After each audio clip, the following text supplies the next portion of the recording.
Amen. Amen. Que Dieu vous bénisse. Amen. Amen. C'est très simple, n'est-ce pas? Que Dieu vous bénisse.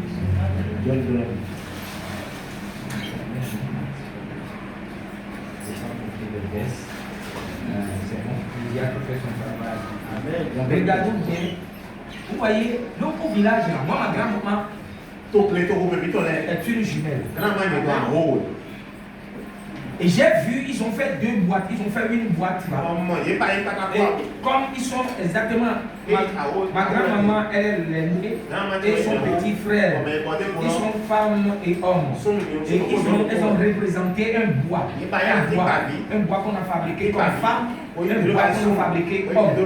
Et la maman, la grand-maman, chaque vendredi, elle fait d'haricots. Et on donne. Vous savez ça? Si quelqu'un qui est jumeau encore ici. Amen. Très bien. Ma maman a fait beaucoup de jumeaux. Mais tous sont morts. Et moi, on m'a donné un nom qui veut dire que quelqu'un qui est vivant après les morts.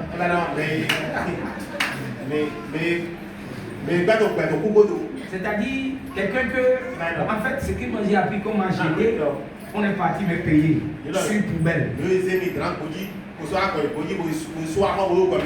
ils appellent quelque chose comme Abikou. Voilà. Ça, c'est des choses de l'Afrique qui n'existent pas dans la Bible. Si tu es chrétien, c'est ce que la Bible dit qu'on va faire. Si la Bible ne le dit pas, si on fait, c'est péché. Ceux qui ont des mamans, des grands-mamans qui sont des géos et ont dit de faire les bois. Et avec les bois là, vous donnez des choses à ça. Alors pourquoi j'ai prié pour que Dieu protège les deux enfants là, de la famille? J'ai dit ça. Mais les gens ne savent pas pourquoi j'ai dit. Parce que vous savez, si le frère là et sa femme vont dans la famille, maintenant la famille dit que comme ce sont des jumeaux, vous devez faire les cérémonies. Maintenant, soit vous montrez que vous appartenez à Jésus, ou vous montrez que vous appartenez à la famille. Maintenant, quand vous dites non, la famille va commencer à faire ces choses. Et ça va continuer sur eux-mêmes. Ça va dire quoi, ils font ça? Ça pour que vous respectez la tradition. Pour les soeurs, là, Dieu peut vous donner des jumeaux. Mais ne quittez pas la famille. Amen. Ne quittez pas la famille parce qu'ils vont faire des pressions. Vous n'écoutez pas. Maintenant, c'est eux-mêmes qui commencent à faire des grivis sur vous. Ils vont donner aux sorciers d'aller vers vous. Parce que vous avez fait des jumeaux et vous ne voulez pas respecter la tradition. Alors que la Bible, Jésus-Christ a dit, vous et vos traditions, vous rendez sans effet la parole de Dieu. Nous devons respecter la parole. La parole est Dieu. La parole est au-dessus de tout. L'Afrique, nous savons pas seulement l'Afrique. Rome. Partout. Rome, partout dans le monde. Le diable, le ténèbre est venu. Et il donne les ténèbres là facilement aux gens. Beaucoup parmi nous sommes sortis d'une famille. Et les familles là ont des choses bizarres. Aujourd'hui, si vous dites que vous appartenez à Jésus, vous-même ils l'ont pris dans ça. Amen. C'est là où vous aurez des ennemis. Et là, quand vous restez avec Jésus, Jésus vous gardera. Amen. Maintenant, il y a des... Oh man. Il y a des présidents qui publient les fétiches au Bénin. Le président qui est au Bénin. Je suis béninois, mais c'est honteux. Je ne suis pas béninois. Je suis du ciel. Nous ne sommes pas de la terre. Nous ne sommes pas congolais, béninois, camerounais. Non, nous sommes du ciel. C'est pourquoi on ne peut pas nous comprendre.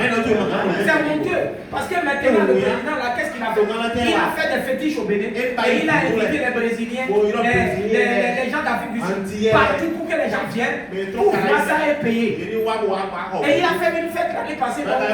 C'est une honte.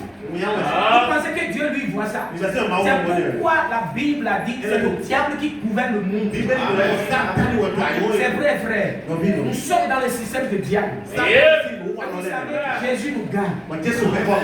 Nous ne sommes pas eux, mais comme nous sommes dans la chair, c'est ça le combat. Nous allons le voir, c'est ça le combat. Et maintenant les gens vont aller, ils vont au Bénin. On connaît Bénin. Pour les gris les fétiches. Et le président a dit que tous les églises vont payer quoi? De l'impôt. Mais les féticheurs ne vont pas payer. Pourquoi? Parce que les féticheurs sont d'Afrique. C'est la tradition de l'Afrique que Jésus là, c'est les gens qui l'ont importé. Vous voyez, quand le président dit ça, il donne la force aux féticheurs. Jusqu'à les féticheurs ont porté plainte contre les chrétiens. Pour dire qu'il y a certains pasteurs qui montent en chair, qui maudissent leurs démons, qui maudissent leur esprit, que de les parler. Amen. Vous vous rappelez l'histoire là, qui est arrivé. Si leur Dieu est Dieu, qu'il se défend lui-même.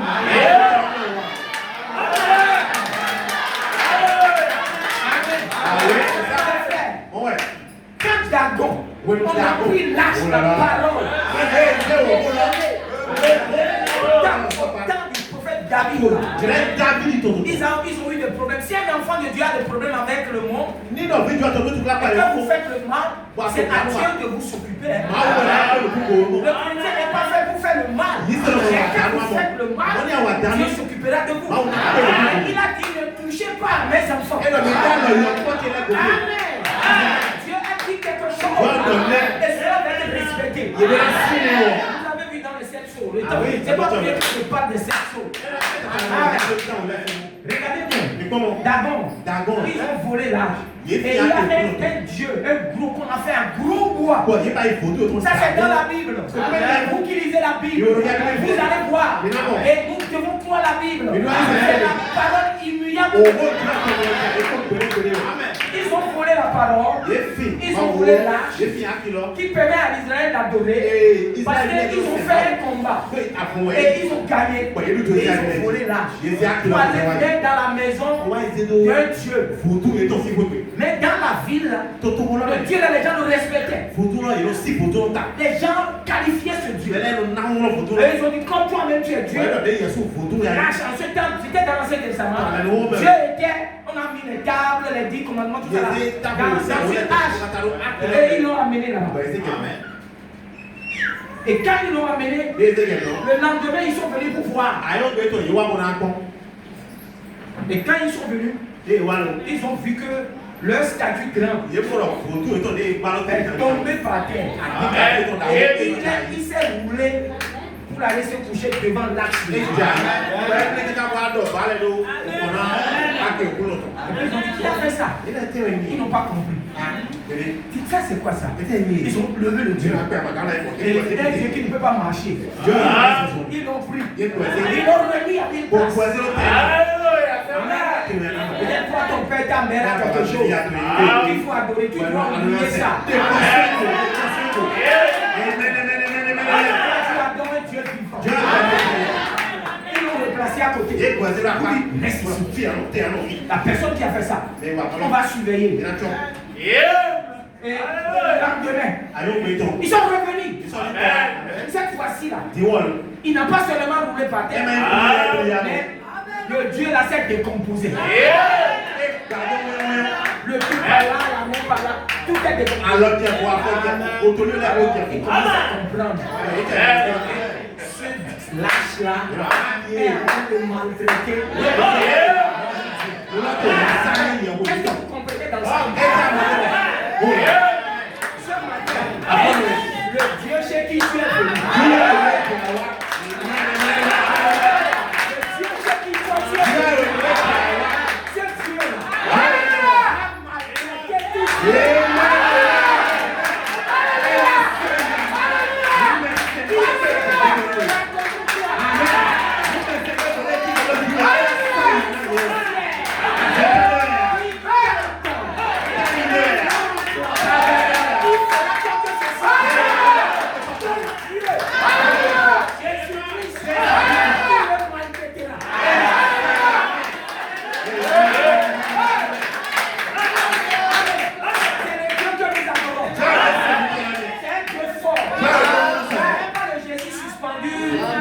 temple, on a mis. Si vous allez à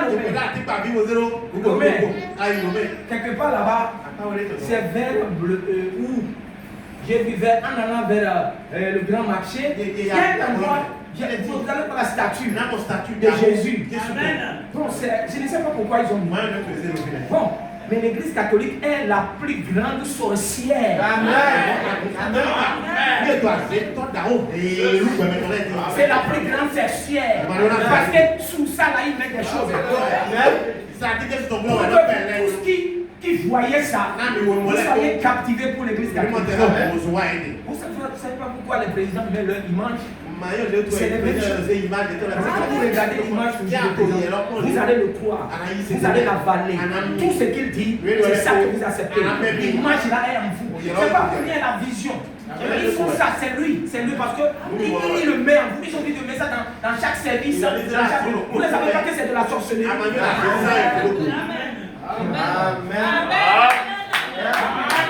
C'est de la sorcellerie. Ça commence comme ça. Vous avalez. Parce que ce que tu vois chaque temps, tu penses à lui. C'est pourquoi la télévision est mauvaise pour les enfants.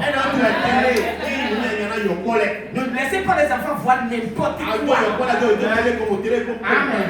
Mais s'ils peuvent voir Jésus, s'ils peuvent voir les bonnes choses, ça c'est une grande bénédiction. C'est par là, la télé, que beaucoup de femmes, beaucoup d'hommes ont péché. La jeunesse aujourd'hui est détruite par la télévision. Écouter, c'est plus que voir. C'est moins que voir. Si vous allez, j'ai dit ça hier aussi à Réchaud, dans certaines villes, ils ont mis opéré à quelque part dans Dassa. Vous savez pas pourquoi. Mais qu'est-ce que la Bible a dit? Qu'il peut faire la guerre à la bête. Amen. Là, les gens voient ce qu'ils disent, c'est rien. Ici, les gens viennent plaider. Faites attention. Vous ne savez pas. Amen. Vraiment, que Dieu nous vienne en aide. Pourquoi les sceaux sont ouverts? Et vous ne savez pas pourquoi il y a les sceaux. Pourquoi Dieu avait gardé les sceaux et maintenant Dieu va ouvrir les sceaux. Nous sommes dans un temps où, si vous n'avez pas les yeux ouverts, Satan. Amen. Pouvez-vous imaginer que Satan a embrassé Jésus?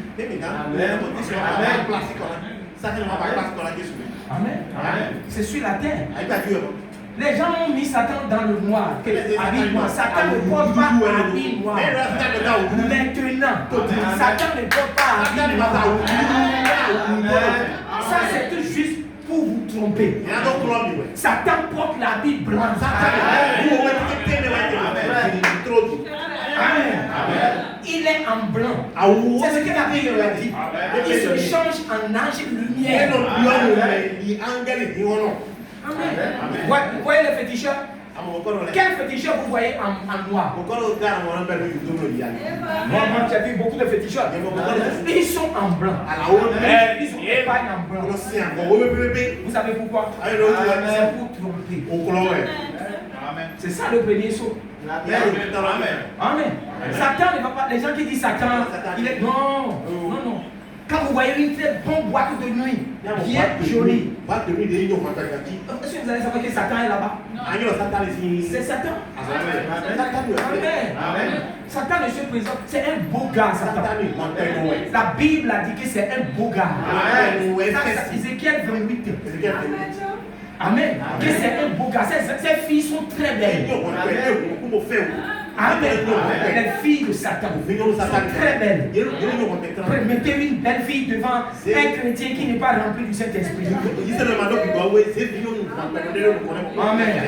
Vous allez voir ce qui va arriver. C'est pourquoi, frère, nous sommes au temps où il faut recevoir le Saint-Esprit. Les belles filles, là, elles ne sont pas encore finies. C'est maintenant que ça vient. Satan voit vers la fin. Satan voit sa fin. Alors, il lance tous ses efforts. Mais Dieu n'a pas croisé les bras. Dieu aussi a lancé les bras.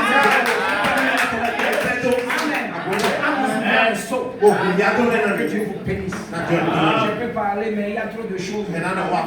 Regardons bien dans la Bible. Je vais lire quelque chose maintenant. Et c'est sur ça que nous allons parler. je ne veux pas tellement prêcher. Je vais enseigner. Parce que vous savez, l'enseignement fort. L'enseignement, c'est comme on prêchait, c'est bon, tout le monde va sauter. Tout c'est bon. Mais qu'est-ce qu'on a gardé? Qu'est-ce qu'on a gardé? Alors c'est ce que vous gardez qui fait de vous que vous êtes lourd. Ou vous êtes léger. Alors chaque temps, quand tu viens à l'église, qu'est-ce que j'ai reçu? Qu'est-ce que j'ai pris pour me faire avancer? Parce que Satan n'a pas croisé les bras. Et si Satan n'a pas croisé les bras, est-ce que Jésus va croiser les bras? Tous les gens savent que Jésus vient maintenant. Ils savent que Jésus vient. Guerre, les bruits de guerre, toutes ces choses-là, même dans l'église, les inimitiés, la jalousie, toutes ces choses sont dans l'église. Et nous devons combattre ça.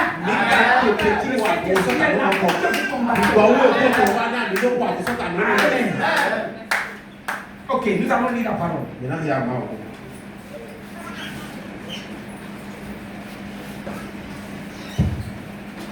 Ok, je vais lire dans 3 passages. Mais mon étude va se baser sur ça. Je vais lire d'abord dans Luc. Luc chapitre 1.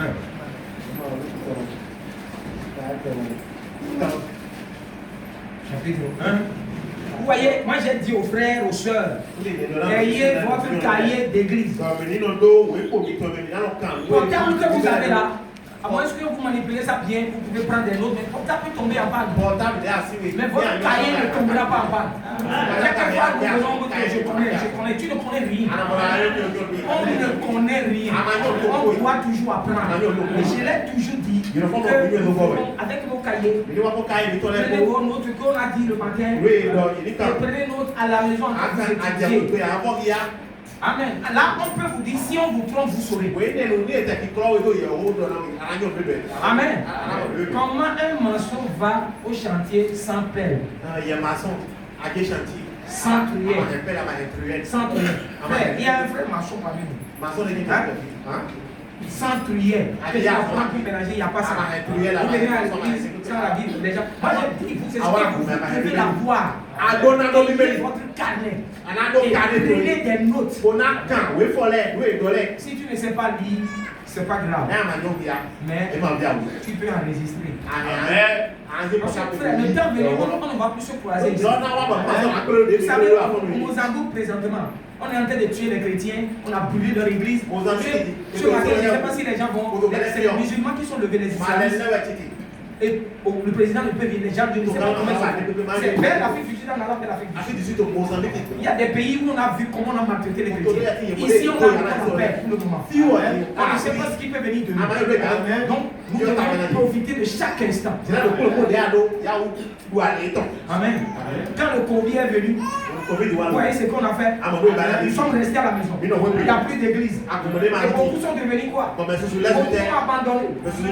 Alors ça ne doit pas arriver. Même si nous sommes à la maison, prions, lisons la parole, parlons de Jésus. L'église commence à la maison. Amen. Alors c'est ça, frère. Parce qu'on ne sait pas ce qui peut arriver. Hein. On ne sait pas. Donc nous devons simplement nous remettre dans la main de Dieu. Cela a été arrivé aux apôtres et ils se sont dispersés. Alors nous attendons le véritable esprit des apôtres encore au milieu de nous. Amen. Si ce qui était arrivé là doit revenir maintenant, où serons-nous? On sera comme des gens du message. Les gens qui disent qu'ils ont, les gens qui ont eu le message, c'est eux qui auront plus de problèmes. Il dit observez le troisième coup. Quand il aura un temps où on va serrer la vis. Amen. Il dit observez le troisième coup. Maintenant, dans Luc, maintenant, chapitre 1, le verset 11 à 17, je lis, il est dit, alors, un ange du Seigneur apparut à Zacharie et se tint debout à droite de l'autel des parfums. Zacharie fut troublé en le voyant et la fureur s'empara de lui. Mais l'ange lui dit, ne crains point, Zacharie, car ta prière a été exaucée. Ta femme Élisabeth t'enfantera un fils et tu lui donneras le nom de Jean. Il sera pour toi un sujet de joie et d'allégresse. Et plusieurs se réjouiront de sa naissance. Car il sera grand devant le Seigneur. Il ne boira ni vin, ni liqueur enivrant. Et il sera rempli il sera rempli de l'Esprit Saint dès le sein de sa mère. Qu'est-ce que Dieu a fait ici? Bon, nous allons voir cela. Dans le verset 16, il dit: il ramènera plusieurs des fils d'Israël au Seigneur leur Dieu. Il marchera devant Dieu avec l'esprit et la puissance